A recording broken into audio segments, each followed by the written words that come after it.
Park इंतजामी बेहिसी की दास्तान सुना रहे हैं। ऐसे ही एक उजड़े पार्क की कहानी सुना रहे हैं मोहम्मद सलमान अपनी इस रिपोर्ट में।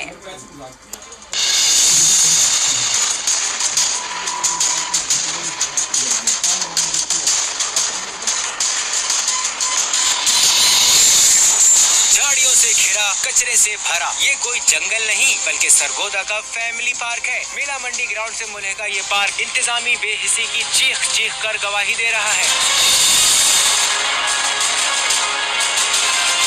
25 साल कबर करोड़ों रुपए लागत से तामीर हुआ, लेकिन मुनासिब देखभाल न होने के बाइस जंगल में तब्दील हो गया। अब हालत ये है कि यहाँ कोई आना गवारा नहीं करता। पार्क में बच्चों की तफरीह के लिए एक भूत बंगला भी बनाया गया था, जो अब हकीकत में भूतों का मस्कन मालूम होता है। इसीलिए अब बच्चे यहाँ आना तो दूर, इसके पास से भी गुजरने से घबराते हैं। यहाँ पे मैं खेलना चाहता हूँ, लेकिन ये भूत बंगला बना है, इधर सारे लोग डर के भाग जाते हैं। हद से ज्यादा हम जहाँ पे आते हैं हमें खुद डर लगता है। ये हॉरर मूवी का जो मंजर है वो पेश कर रहे हैं। लोगों का मुतालबा है कि सरगोदा में पार्क की तज़ीन और आराइश के लिए खुसूसी इक़दाम किए जाएं, ताकि शहरियों को तफरीह की मियारी सहूलियात फराहम की जा सके। मैं चाहती हूँ कि हुकूमत को चाहिए कि इन तफरीह मकामात को खूबसूरत बनाए, ताकि लोग यहाँ पे तफरीह के लिए आए। गवर्नमेंट को चाहिए हमारे लिए भी कुछ करे, तफरीह पार्क्स बनाए ताकि लोग यहाँ पे आके इंजॉय करें।